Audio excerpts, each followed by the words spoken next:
धन्यवाद सभापति महोदय। आपने मुझे मौका दिया इसके लिए धन्यवाद।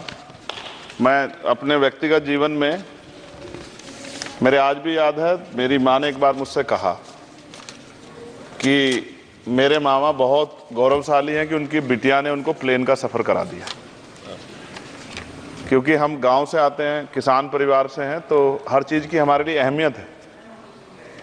मैंने भी ये तय किया था कि मैं अपनी सैलरी से अपनी माँ को एक बार हवाई जहाज का सफ़र ज़रूर कराऊंगा। अब हालात ऐसी हैं, आप बेहतर जानते हैं, हमने देश भी जानता है, सब लोग जानते हैं कि गरीब आदमी हवाई जहाज में सफ़र नहीं कर सकता। प्रधानमंत्री जी तो कहा था बहुत दिन पहले कि चप्पल वाला जो है हवाई जहाज में सफ़र करेगा, लेकिन आज हालात ऐसे, किराया भाड़ा इतना बढ़ गया है, नीतियाँ हैं उसकी वजह से, कि गरीब आदमी सफ़र नहीं कर सकता है। गरीब आदमी तो ट्रेन में एसी के डब्बे में सफ़र नहीं कर सकता, इस तरह के हालात।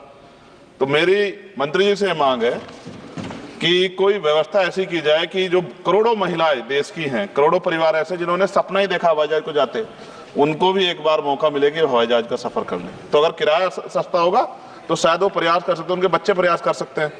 साथ साथ वायु यात्रा में सेफ्टी सिक्योरिटी का बहुत ज़्यादा ध्यान रखने की जरूरत है। कई बार हादसे हुए हैं, कई चीज़ों पर हमें गौर करना है। साथ साथ ज़्यादातर एयरपोर्ट जो है वो प्राइवेट हो गए, और प्राइवेट होने की वजह से कर्मचारियों का शोषण होता है।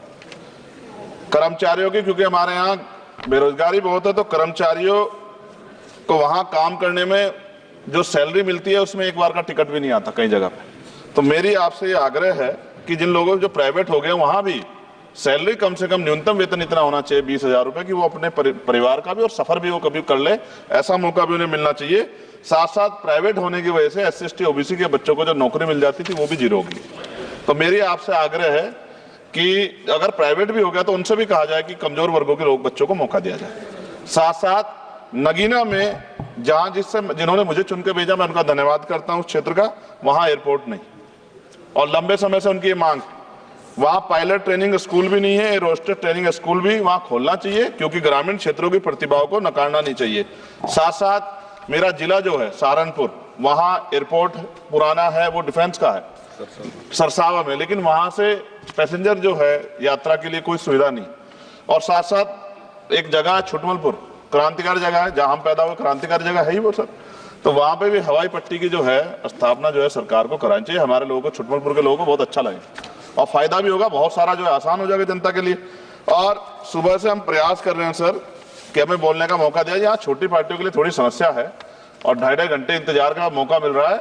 मैं भाजपा के साथियों को याद दिलाना चाहता हूँ, एक समय था कि आप पे भी 2 मेंबर ऑफ पार्लियामेंट थे, आज आपकी सरकार है, आपको तीसरी चौथी बार मौका मिला है।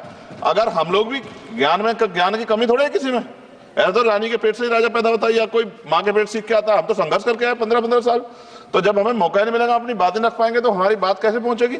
साथ साथ मेरा आपसे आग्रह है, ये मेरी मांग नहीं है, ये पंजाब के लोगों की मांग है। देश के प्रधानमंत्री जब कह के आए थे पंजाब में, कह के आए थे पंजाब में कि जब आदमपुर एयरपोर्ट का नाम जो है सतगुरु रविदास जी महाराज के नाम पे करने के लिए कह के आए थे प्राइम मिनिस्टर।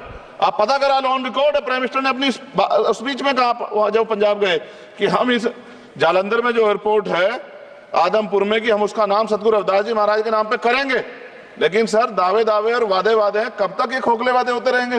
देश के प्रधानमंत्री की बात का कोई सम्मान होना चाहिए। क्या सरकार, ये मंत्री जी नहीं सुनना चाहते, या फिर उन्होंने झूठा वादा कर लिया, इन पे भी ध्यान देना चाहिए। लेकिन साथ साथ मेरी मांग भी है, मैं पुनः इस बात को दोहराऊंगा सर, कि गरीब लोग, मैं गांव में जाता हूं, मीटिंगों में जाता हूं, पूछता हूं महिलाओं से, कभी हवाई जहाज सफर किया? मैं लाखों लोगों से मिल चुका, आज तक गरीबों ने हाथ नहीं उठाया सर कि उन्होंने हवाई जहाज का सफर किया, हेलीकॉप्टर का भी नहीं किया है। क्योंकि सर इस देश में आर्थिक गैर बराबरी बहुत बड़े पैमाने पे है। गरीब पैदा होता है, मर जाता, ना अच्छा इलाज मिलता, ना सुविधाएं मिलती, बस उसका जीवन है कि वो पैदा हो गया, ऐसा लगता है मजबूरी में पैदा हो गया, उसको पैदा ही नहीं होना चाहिए था। इस देश में कमजोर वर्गों के लोगों का भी सम्मान होना चाहिए, उनको अवसर मिलना चाहिए। सरकार की योजनाओं में गरीबों की हिस्सेदारी होनी चाहिए, इस बात का ध्यान जो है सरकार को रखना चाहिए। और अगर सरकार नहीं रखती है तो वो सरकार सर गरीबों की नहीं हो सकती है। नौजवान जो है मंत्री सरकार ने दिए हैं, और मुझे उम्मीद है कि एक नौजवान दूसरे नौजवान के दर्द को और गरीबों के दर्द को और ग्रामीण क्षेत्रों के दर्द को समझेगा। और मुझे भरोसा है आपके ऊपर, आपकी शैली के ऊपर, क्योंकि पिछली बार भी विषय उठा था। हम जाते हैं सब लोग कि आप इस बात को इस बार सफल करने में कामयाब हो जाएंगे। मेरी मंगल कामनाएं भी है कि कोई गरीब परिवार आपको प्रार्थना करे, दुआएं करे कि आपने उनको ये मौका दिया। वरना आदमी पैदा होता है भारत में और गरीबी में मर जा, हजारों साल चला, अब भी आजादी के 75 साल बाद भी अगर ये नहीं हो पा रहा है तो इस पे हमें गौर करना चाहिए कि क्यों नहीं हो पा रहा। कई सीनियर साथी हमारे यहाँ हैं, मैंने उनको प्लेन चलाते हुए देखा, मेंबर ऑफ पार्लियामेंट होते भी। मेरा विश्वास है कि अगर इधर से भी और इधर से भी सब लोग जनता के विषय में सोचेंगे तो जनता की जिंदगी आसान होगी, जो कि अभी नजर नहीं आती। और मैं फिर आपसे आग्रह करूंगा, आप चेक कराइए, SC ST OBC के बच्चों को वैसे ही नौकरी नहीं मिल रही है, और जब ये पूरा सेक्टर प्राइवेट हो जाएगा तो क्या रिजर्वेशन करेंगे हम लोग? क्या फायदा रिजर्वेशन का जब SC ST OBC के बच्चों क्या रिजर्वेशन का फायदा? गाली तो खाते हैं इस नाम पे, लेकिन रिजर्वेशन ही कहां मिलेगा जब सब प्राइवेट हो जाए? प्राइवेट वाले कहां दे रहे हैं? तो उनको कहिए कि प्राइवेट सेक्टर में मैं विधेयक लेके आया, निजी विधेयक, कि प्राइवेट सेक्टर में SC ST OBC के बच्चों को मौका मिलना चाहिए। सुप्रीम कोर्ट का एक ऑर्डर आज चर्चा हुई इसमें कि भाई क्रिमिलेयर होगी। कितने अरबपति बने आप लोग? कितने लोगों पे हवाई जहाज बताइए? SC ST के लोगों पे कितने लोगों पे हेलीकॉप्टर बताइए? आप कुछ नहीं है आपके पास आंकड़े। सब लोग मिलकर गरीबों को चलना चाहते हैं, ये गलत है सर। मैं आपका धन्यवाद करूंगा पुणे सर, और क्योंकि हम ही कोरम पूरा करते हैं सर, देख लीजिए आप, हम ही बैठे कोरम पूरा करते हैं। हमें विश्वास है अपने देश की पार्लियामेंट पे कि आज नहीं तो कल इस पार्लियामेंट से गरीबों के लिए कानून बनेंगे और गरीबों के लिए पॉलिसियां बनेंगी और गरीबों को भी सम्मान का जीवन मिलेगा, ऐसा हमें विश्वास है। मैं आपका धन्यवाद करता हूं और मुझे उम्मीद है नौजवान हमारे मंत्री से कि वो गरीबों की बात को सुनेंगे और हम लोगों की पीड़ा को समझेंगे और हमारे क्षेत्रों में काम कराने का। धन्यवाद।